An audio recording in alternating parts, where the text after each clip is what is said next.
Again dear friends, dear students. तो देखिए next topic जो अपना है वो है सेंट्रल बैंक, या जिसका दूसरा नाम है रिजर्व बैंक ऑफ इंडिया। बेटा मैं आपका एक मिसकंसेप्शन दूर कर देता हूं। सेंट्रल बैंक अलग है और सेंट्रल बैंक ऑफ इंडिया अलग है। मतलब हिंदुस्तान के अंदर जो बैंकों के नाम है ना, उसमें से एक सेंट्रल बैंक ऑफ इंडिया भी बैंक है।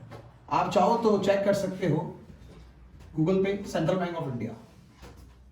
ठीक है, सेंट्रल बैंक ऑफ इंडिया भी क्या एक बैंक है। तो सेंट्रल बैंक ऑफ इंडिया एक कमर्शियल बैंक है, only it's only A commercial bank.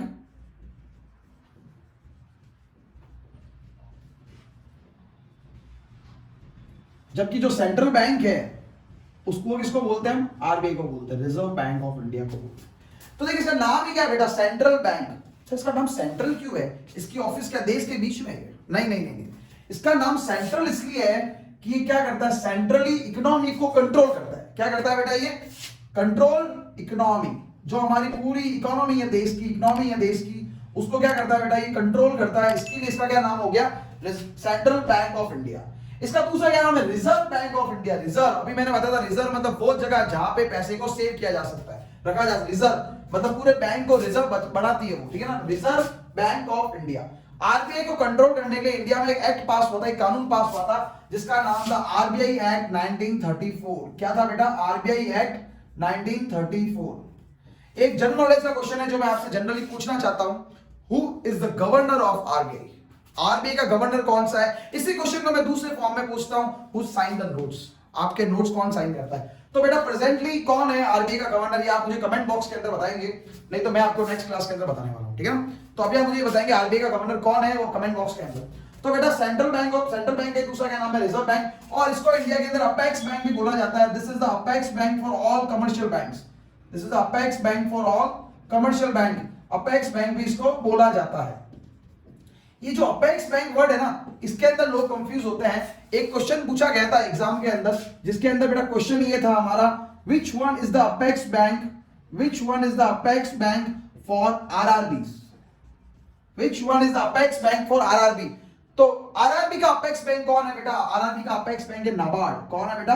NABARD है आरआरबी का अपेक्स बैंक।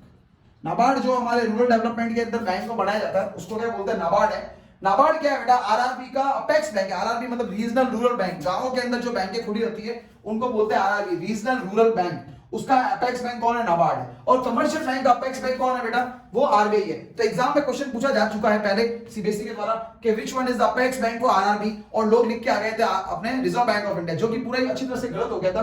तो उसका सही आंसर है बेटा नाबार्ड। सही आंसर क्या? नाबार्ड। और कमर्शियल बैंक का अपेक्स बैंक कौन है? वो है आरबीआई। या इंडिया का अपेक्स बैंक कौन है? वो है आरबीआई। तो ये तो बात होती है हमारे आरबीआई किसको बोलते हैं, आरबीआई का क्या नाम है और आरबीआई का मतलब क्या है। एक किसी इकोनॉमिस्ट ने ये बोला था कि जो सेंट्रल बैंक होता है उसका एक फंक्शन जरूर होता है, और वो होता है इकोनॉमी को कंट्रोल करना। क्या करना? उसको इकोनॉमी को कंट्रोल करना। तो ऐसा भी क्वेश्चन पूछ सकते हैं, which one will control the economy, या who will control the economy? तो who will control the economy? RBI will control the economy, या central bank will be the control the economy. समझ में आ गई चीज आपको? तो ये है सेंट्रल बैंक। एक छोटा सा जनरल नॉलेज की चीज है, मैं आपको बताता हूं। मैं आपसे पूछता हूं, क्या कस्टमर या normal public can open their account in Reserve bank of India? No, absolutely no answer इसका, ठीक है? तो ध्यान रखना, एक चैनल है, उस चैनल को हमेशा फॉलो करना पड़ता है। RBI is the apex head bank. उनके नीचे होती है बेटा सारी कमर्शियल बैंक्स, और कमर्शियल बैंक के नीचे होता है हमारा कस्टमर्स या पब्लिक। कस्टमर्स बोलो या पब्लिक बोलो, मतलब पब्लिक को अगर पैसा उधार चाहिए तो वो कहां से लेगी? कमर्शियल बैंक से लेगी। और कमर्शियल बैंक को पैसा उधार चाहिए तो कहां से लेगी? आरबीआई से। आरबीआई पैसा उधार नहीं लेती, आरबीआई लेती है तो वर्ल्ड बैंक वगैरह की हेल्प लेती है, ठीक है? तो आरबीआई क्या करेगी? पैसा किसको फंडिंग करेगी? कमर्शियल को। और कमर्शियल किसको फंडिंग करेगी? पब्लिक को। या पब्लिक के पास जो एक्स्ट्रा पैसा पड़ा है, अगर डिपॉजिट्स करनी है तो वो कहां पे करेगी? यहां पे करेगी।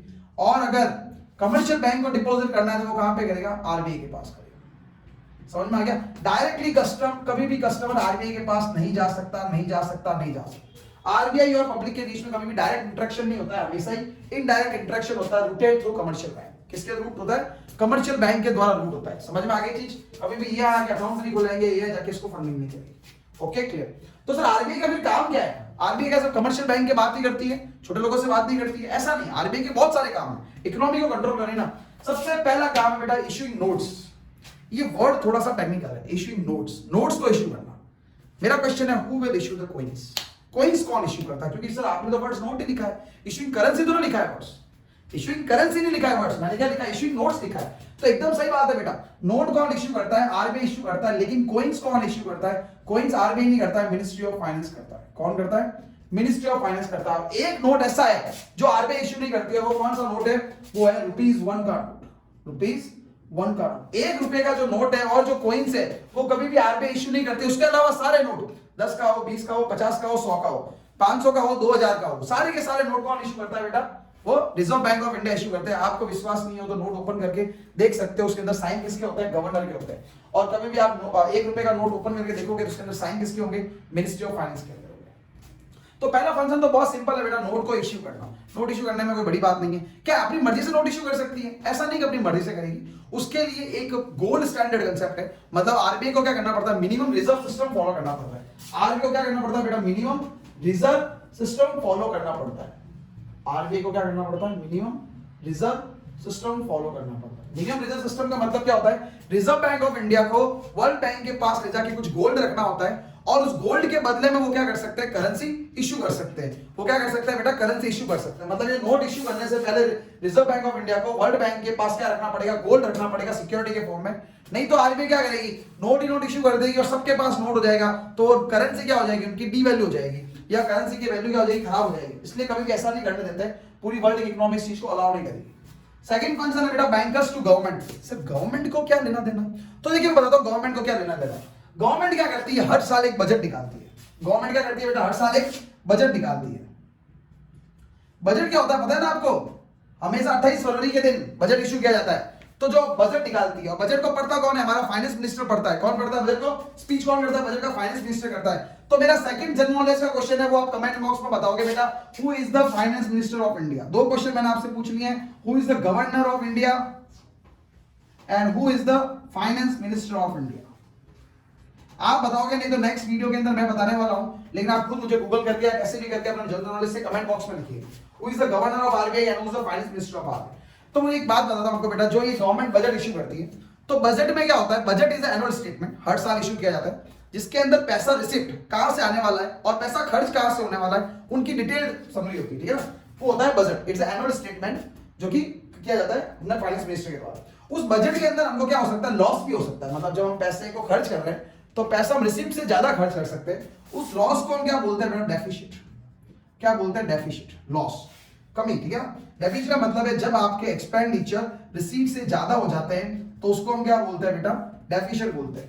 अब ये डेफिसिट आ गया, डेफिसिट का मतलब क्या है, जैसे बेटा एग्जांपल लेता हूं मैं आपके लेवल पे, आपने एक डिसीजन लिया कि आपको घूमने जाना है and suppose your expenditure will be 10,000।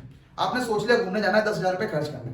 आपने क्या किया, सब अपने गुल्लक निकाल दिए, अपने सब जितने भी जहां से आपके पैसे के सोर्सेस थे, जहां जहां रखे हुए थे पैसे पुराने नए, सब इकट्ठे कर लिए and the money becomes 8,000 rupees. Tour का एक्सपेंडिचर कितना है बेटा आपका, 10,000 रुपीज एंड आपकी रिसीट कितनी है बेटा, 8,000 रुपीज। अब ये 2,000 जो कम पड़ रहे हैं वो आप किससे लोगे, अपने पेरेंट्स से उधार लोगे, या तो मम्मी से या पापा से। तो घर के अंदर सबसे बड़े से पैसा आप उधार लोगे। Same with the government, government क्या करती है, हर साल बजट देती है, उस बजट के अंदर उनके खर्चे ज्यादा हो जाते हैं तो 2,000 रुपए को कम पड़ जाता है, जो डेफिसिट पड़ जाता है, उस डेफिसिट को फाइनेंस कौन करता है, डेफिसिट को फाइनेंस कौन करता है, आरबीआई करती है बेटा। कौन करता है, रिजर्व बैंक ऑफ इंडिया करती है। मतलब गवर्नमेंट को भी अगर नुकसान हो जाता है तो उसको पैसा कौन देता है, आरबीआई देती है। तो बैंक अपने आरबीआई देती है। तो बैंकर्स टू गवर्नमेंट, मतलब गवर्नमेंट को बैंक, गवर्नमेंट का बैंकर कौन है, ये रिजर्व बैंक ऑफ इंडिया है। समझ में आ गई चीज। थर्ड फंक्शन पे आते हैं, बैंकर्स बैंक। देखो जैसे मैंने आपके सामने चार्ट बना रखा है, बैंकर्स बैंक, बैंकर्स मतलब कमर्शियल बैंक का भी बैंक है। देखो लिख रखा है ना, अब जो कस्टमर है वो डिपॉजिट क्या करता है, कमर्शियल बैंक, और कमर्शियल बैंक डिपॉजिट क्या करता है, आरबीआई। अगर कमर्शियल बैंक को पैसा उधार चाहिए तो लोन कौन देगा बेटा, रिजर्व बैंक ऑफ इंडिया देगा, और कमर्शियल बैंक आगे उस कस्टमर को लोन दे दे। तो कस्टमर का बैंक कौन है, कमर्शियल बैंक, और बैंक का बैंक कौन है, रिजर्व बैंक ऑफ इंडिया। समझ में आ गई। तो क्या लिखा है, बैंकर्स बैंक। बैंकर्स बैंक का मतलब RBI will provide the funding and accepting the deposits from commercial bank and to commercial banks। मतलब RBI क्या करती है, कमर्शियल बैंक से पैसा उधार लेती है और कमर्शियल बैंक को जरूरत करने पर पैसा उधार देती भी है। तो ये क्या हो गया बेटा, बैंकर्स बैंक।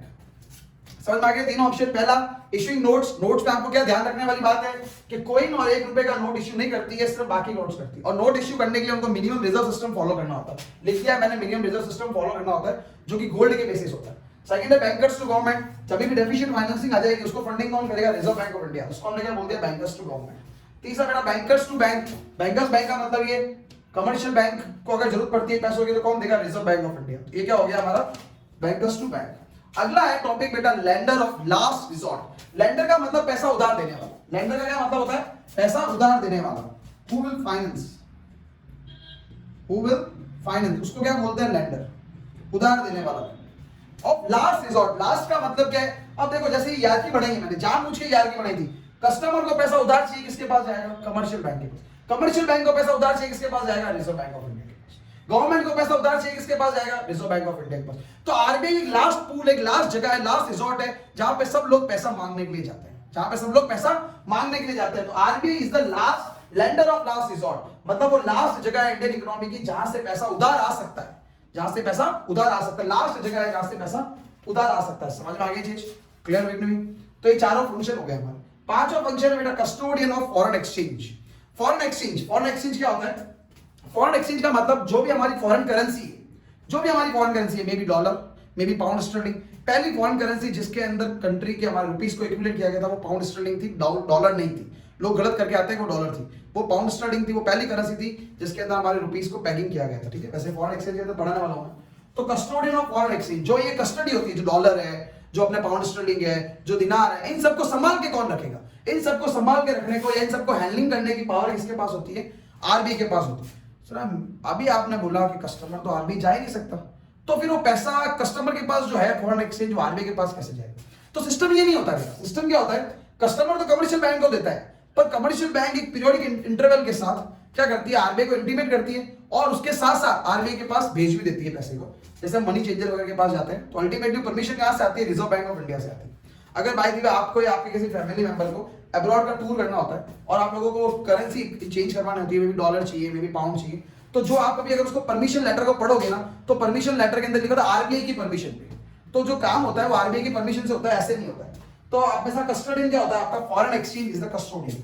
फॉरेन एक्सचेंज का कस्टोडियन कौन होता है बेटा? रिजर्व बैंक ऑफ इंडिया होती है। Commercial bank is not the custodian of foreign exchange. Who will be the custodian? आपका reserve bank of India is the custodian of foreign exchange. समझ में आ गई चीज? अगला फंक्शन है क्लियरिंग हाउस, वो मैं आपको बाद में समझाऊंगा। पहले मैं समझता हूं क्रेडिट कंट्रोल। तो मैंने पिछले वाले वीडियो के अंदर एक जो टॉपिक था, पिछले वाला वीडियो हमारा क्रेडिट कंट्रोल ही था। क्रेडिट कंट्रोल कैसे हो गया? जैसे मान लीजिए मार्केट में इन्फ्लेशन, वैसे और जो हमारा नेक्स्ट वीडियो है मॉनेटरी पॉलिसी, वो भी क्रेडिट कंट्रोल के ऊपर ही है। तो क्रेडिट कंट्रोल का मतलब, क्रेडिट का मतलब होता है गवर्नमेंट का जो पैसा, पब्लिक के पास जो पैसा है वो इन्फ्लेशन और डिफ्लेशन के फॉर्म में आ जाता है। इन्फ्लेशन का मतलब लोगों के पास पैसा ज्यादा है, चीजें वो महंगी चीजें भी अफोर्ड कर पा रहे हैं। और डिफ्लेशन का मतलब क्या होता है? मार्केट में पब्लिक के पास पैसा कम है, मतलब लोगों के पास बेसिक नीड्स को भी फुलफिल करने के लिए पैसा नहीं है।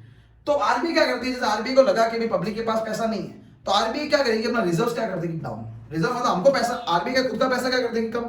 और पब्लिक के पास पैसा क्या कर देगी? ज्यादा। In hand of the public money increase कर देगी। उससे क्या होगा? डिफ्लेशन कंट्रोल हो जाएगा।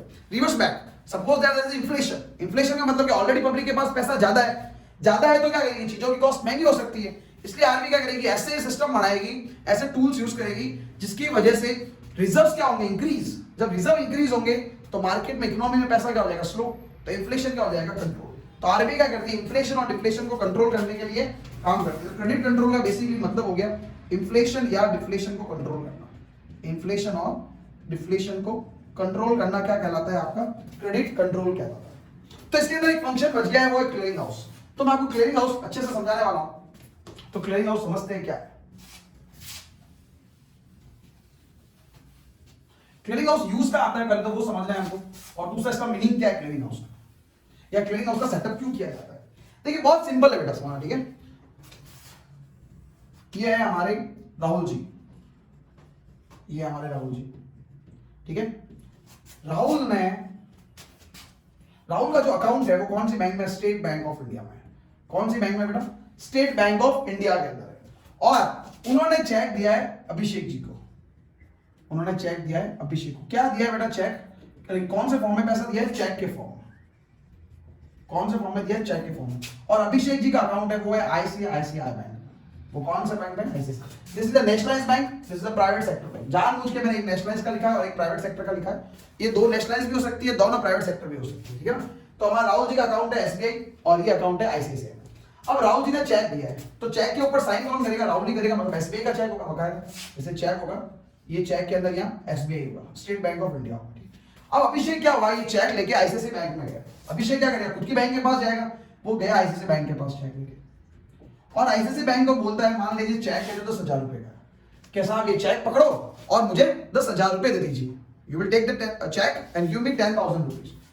आईसीआईसी बैंक में उसको सामने देगा, ऊपर से नीचे तक देखने के बाद बचाना क्या यार, देखा चेक, चेक देखने के बाद बोला ये चेक तो साहब एसबीआई का है और आप तो आईसीआईसी बैंक में क्यों आए, मुझे क्या पता उसके अकाउंट में कितने रुपए, पहली बात तो। दूसरी बात है चेक हमारे ऐसे पास ही नहीं होते।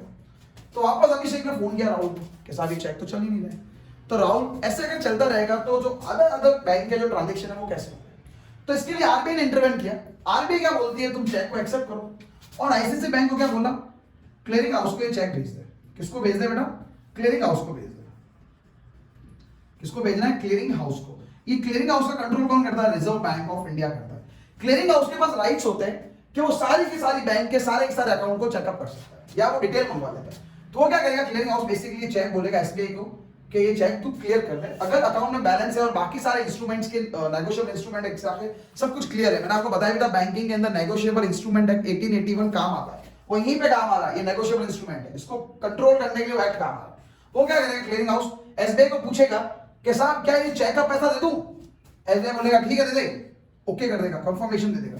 जब ओके देगा तो वो चेक पैसा किसको रेमिट हो जाएगा, वो आईसीआईसी को रेमिट हो जाएगा पैसा। तो दो अलग अलग बैंक के बीच में जब ट्रांजैक्शंस होते हैं, जब दो अलग अलग बैंक, एक एसबीआई और एक आईसीआईसी, मैं दो अलग अलग ब्रांचेस की बात नहीं कर रहा हूं। आप ये मत समझना कि मेरा एसबीआई जोधपुर में अकाउंट है और आपका एसबीआई मुंबई में अकाउंट है। तो मैं ये नहीं बोल रहा हूं जोधपुर और मुंबई के लिए, मैं बोल रहा हूं बैंक के अलग अलग होने चाहिए। एक होनी चाहिए State Bank of India, then ICICI, maybe HDFC, Kotak, Axis, any one of the bank, PNB, कुछ भी हो सकती है। दो अलग अलग बैंक के जब चेक पास होते हैं, दिए जाते हैं चेक को, तो वो चेक को जो क्लियर करवाने का जो काम करता है वो कौन करता है, क्लियरिंग हाउस। इस तरह से इस मैकेनिज्म से क्लियरिंग हाउस वर्क करता है। ये इससे आस्क पूछेगा और ये इसको ओके कंफर्म करेगा। जैसे ही कंफर्म करेगा तो आगे चेक पैसे को ओके कर देगा। जब आईसीआईसी बैंक में पैसा जाएगा तो क्या कर देगा, अभिषेक को वो पैसा आ जाएगा। तो इस तरह से आरबीआई क्या करती है, दो अलग अलग बैंक के चेक को पास करवाने में हेल्प करती है, पैसे को रेमिट करने में मदद करती है। इसको क्या बोलते हैं, क्लियरिंग हाउस। क्लियर, पैसे को क्लियर करना, वो घर जो पैसे को क्लियर करता है, चेक को क्लियर करता है, उसको क्या बोलते हैं, क्लियरिंग हाउस। थैंक्स। आपको जो भी डाउट हो आप कमेंट बॉक्स में डालिए। Important questions, general knowledge plus important question के आंसर कमेंट बॉक्स में जरूर डालिए। Thanks for watching, plus like and share.